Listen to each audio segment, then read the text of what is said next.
उत्तराखंड में हिमालय पर्वत की गोद में केदारनाथ मंदिर 12 ज्योतिर्लिंगों में सम्मिलित होने के साथ साथ 4 धाम और पंच केदार में से भी एक है। यहाँ के मुश्किल मौसम के कारण यह मंदिर अप्रैल से नवंबर महीने के बीच ही खुलता है। कत्यूरी शैली में बने पत्थरों के इस मंदिर के बारे में कहा जाता है कि इसका निर्माण पांडव वंश के राजा जन्मेजय ने कराया था। यहाँ स्थित स्वयंभू शिवलिंग अति प्राचीन है। कहा जाता है कि 8वीं शताब्दी में आदि शंकराचार्य ने इस मंदिर का जीर्णोद्धार कराया था।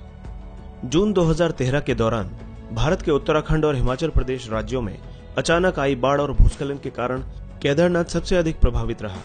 इस ऐतिहासिक मंदिर का मुख्य हिस्सा और सदियों पुराना गुंबद सुरक्षित रहा, लेकिन मंदिर का प्रवेश द्वार और उसके आसपास का इलाका पूरी तरह तबाह हो गया। केदारनाथ मंदिर समुद्र तल से 11,755 फीट की ऊंचाई पर स्थित है।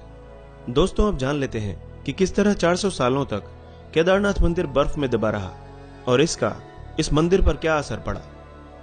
वैज्ञानिकों के अनुसार केदारनाथ मंदिर 400 सालों तक बर्फ में दबा रहा, फिर भी इस मंदिर को कुछ नहीं हुआ। इसीलिए 2013 में आई जल प्रलय के दौरान इस मंदिर के सुरक्षित रह जाने से वैज्ञानिकों को कोई हैरानी नहीं हुई। देहरादून के वाडिया इंस्टीट्यूट के हिमालयन जियोलॉजिकल वैज्ञानिक विजय जोशी ने कहा कि 400 साल तक केदारनाथ के मंदिर के बर्फ के अंदर दबे रहने के बावजूद यह मंदिर सुरक्षित रहा, लेकिन जब बर्फ पीछे हटी तो उसके हटने के निशान मंदिर में मौजूद थे, जिसकी वैज्ञानिकों ने स्टडी की। उसी के आधार पर यह पता लगा कि यह मंदिर 400 सालों तक बर्फ में दबा हुआ था।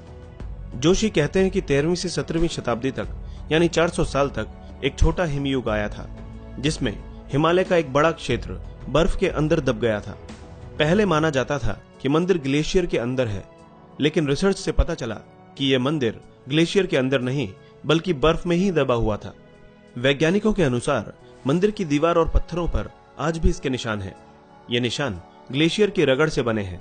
ग्लेशियर हर वक्त खिसकते रहते हैं। वे न सिर्फ खिसकते हैं बल्कि उनके साथ उनका वजन भी होता है और साथ ही कई चट्टानें भी उनके साथ होती हैं, जिसके कारण उनके मार्ग में आई हर वस्तु रगड़ खाती हुई चली जाती है।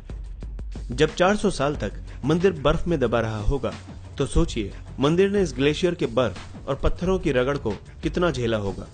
वैज्ञानिकों के अनुसार मंदिर के अंदर भी इसके निशान दिखाई देते हैं। बाहर की ओर की दीवारों पर पत्थरों की रगड़ दिखती है तो अंदर की दीवारों पर पत्थर समतल हैं, जैसे उनकी पॉलिश की गई हो।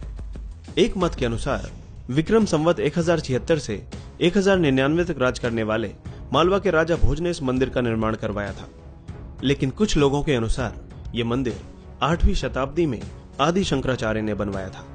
बताया जाता है कि मौजूदा केदारनाथ मंदिर के ठीक पीछे पांडवों ने एक मंदिर बनवाया था, लेकिन यह मंदिर वक्त के थपेड़ों की मार नहीं झेल सका। वैसे गढ़वाल विकास निगम के अनुसार भी मौजूदा मंदिर 8वीं शताब्दी में आदि शंकराचार्य ने बनवाया था, यानी छोटे हिमयुग के दौरान, जो कि 13वीं शताब्दी में शुरू हुआ था, उससे पहले ही यह मंदिर बन चुका था। वाडिया इंस्टीट्यूट के वैज्ञानिकों ने केदारनाथ इलाके की लाइकोनोमेट्री डेटिंग भी की। इस तकनीक से शैवाल और उसके कवक को मिलाकर उनके समय का अनुमान लगाया जाता है।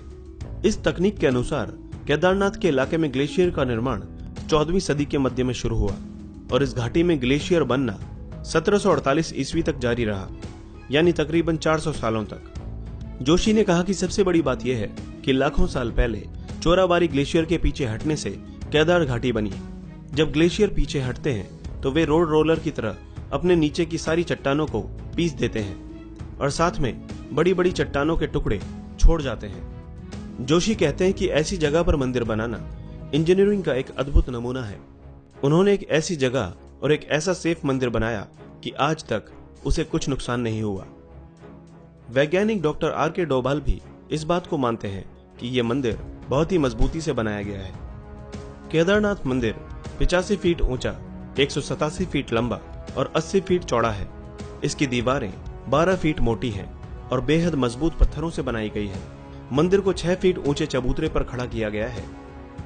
यह भी एक हैरान करने वाली बात है कि इतने भारी भरकम पत्थरों को इतनी ऊंचाई पर लाकर और तराशकर कैसे एक मंदिर की शक्ल दी गई होगी।